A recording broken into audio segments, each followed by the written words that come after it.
Hello everyone, अमोघ शिक्षा channel में आप सबका स्वागत है। आज मैं आप सबको NCERT class 9th number system का एक्सरसाइज 1.3 के प्रॉब्लम्स को सॉल्व करना सिखाऊंगी। एक्सरसाइज 1.3 का पहला सवाल है, write the following in decimal form and say what kind of decimal expansion each has.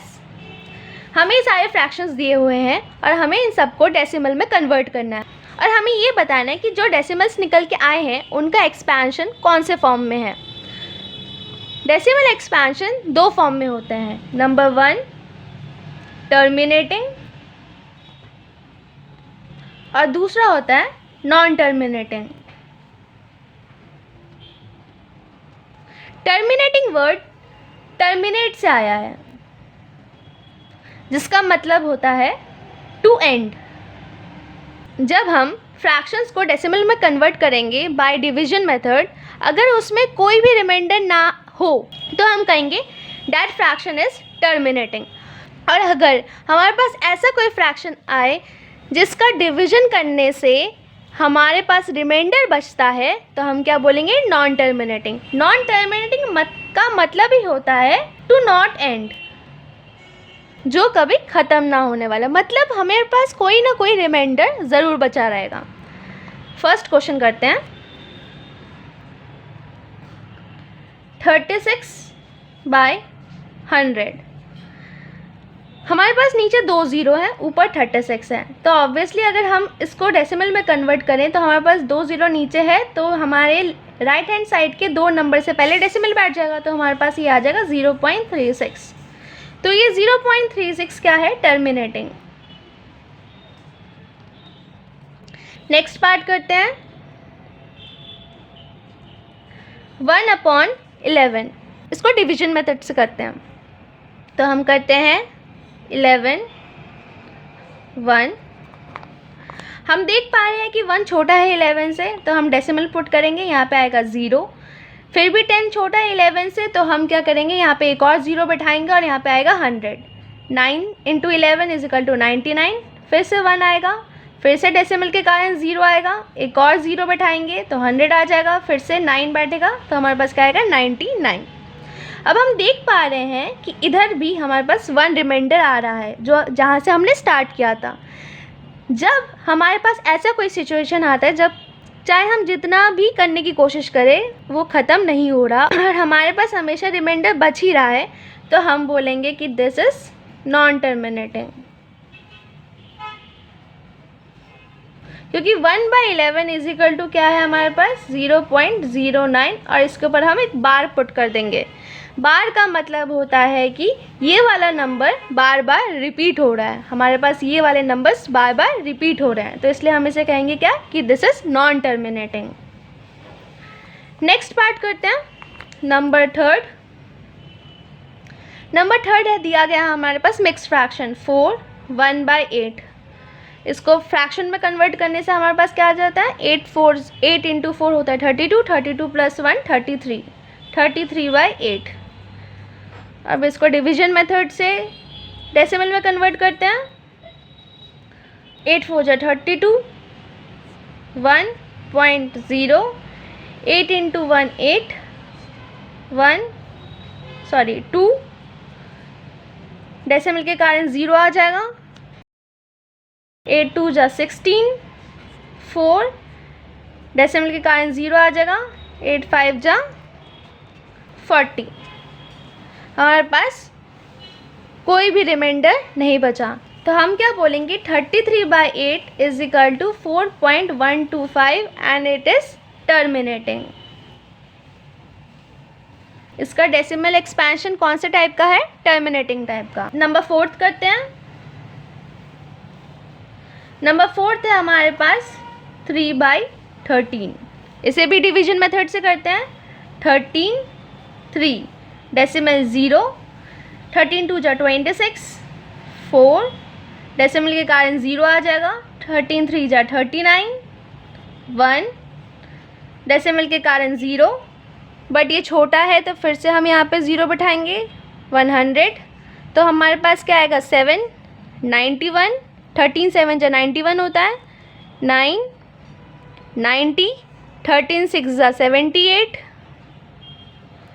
हमारे पास आया 2 120, डेसिमल के कारण यहाँ पे 0 आ जाएगा।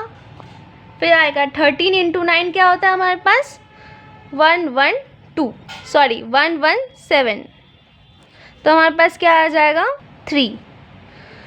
तो हमने जहाँ से स्टार्ट किया था वहीं पे हम वापस आ गए। तो हम क्या बोलेंगे कि 3/13 इज इक्वल टू 0.2306769 और इसके ऊपर बार हो जाएगा क्योंकि ये वापस से रिपीट होगा। Hence we will say that 3/13 is non terminating. Next part है हमारे पास 5th 2/11। इसे भी डिवीजन मेथड से करते हैं। 11 2 डेसिमल के कारण 0 आ जाएगा। 1 11 9 डेसिमल के कारण 0। 11 8 जा 88 2। वापस से जहाँ से हम आए थे वो वापस से हम वहीं पे पहुँच गए। तो हम क्या बोलेंगे 2/11 इज इक्वल टू 0.18। ऊपर बार का साइन बिठा देंगे क्योंकि ये वापस से रिपीट होगा। Hence we will say that this number is also non-terminating. Next part है हमारे पास 6 329 अपॉन 400 329 छोटा है 400 से, डेसिमल बैठा के 0 बैठाएंगे। 4 8 जा 32 0 0 हमारे पास बचता है 90, डेसिमल के कारण 0। 4 2 जा 8 800 100 डेसिमल के कारण 0। अब फिर से 2 4 2 जा 8 800 200 डेसिमल के कारण 0। 4 5 जा 20 400 के जो 2 0 है वो यहाँ पे आ जाएंगे। तो हमारे पास क्रॉस। तो हमारे पास यहाँ पे कोई रिमाइंडर में बचा नहीं। तो हम कह सकते हैं कि 329 upon 400 is equal to 0.8225 and hence 329 upon 400 is terminating. Second question है हमारे पास you know that 1/7 is equal to 0.142857 और 142857 के ऊपर बार है। इसका मतलब हम समझ सकते हैं कि this number is repeating. Can you predict decimal expansion of 2/7, 3/7, 4/7, 5/7 and 6/7 without actually doing long division। तो जैसे हमने पिछले वाले क्वेश्चन में क्या किया था, लॉन्ग डिवीजन से हमने डेसिमल्स निकाले थे। तो हमें बिना डिवीजन मेथड यूज़ किए हमें 2/7, 3/7 एंड 4/7 और 5/7 और 6/7 के डेसिमल एक्सपेंशन निकालना है। तो हम कैसे निकालेंगे, हमें क्या दिया गया है कि 1/7 इज इक्वल टू 0.142857। तो हमारे पास हमें निकालना क्या है 2/7। हम 2/7 को लिख सकते हैं कि 2 इंटू 1/7। 2/7 किसका मल्टीपल है 2 इंटू 1/7 का। 1/7 की वैल्यू हमें ऑलरेडी दी हुई है 2 इंटू 0.142857। हमें कुछ नहीं करना, हमें बस 2 को इस पूरे नंबर से मल्टीप्लाई कर देना। तो हमारे पास आता है 0.142857 इंटू 2। 2 7 जा 14, 1 2 5 जा 10, 11 1 2 8 जा 16 17, 1 2 2 जा 4 5 2 4 जा 8 2 1 जा 2। तो हमारे पास 2/7 की वैल्यू क्या आई 0.285714 and this is also not terminating क्योंकि हम नॉन टर्मिनेटिंग के साथ मल्टीप्लाई कर रहे हैं। तो जो रिजल्ट आएगा वो भी नॉन टर्मिनेटिंग ही होगा। नेक्स्ट आता है हमारे पास 3/7। सेम वैसा ही करेंगे 3 इंटू 1/7। 1/7 की वैल्यू हमें दी हुई है 0.142857। तो हम मल्टीप्लाई कर देते हैं 0.142857 इंटू 3।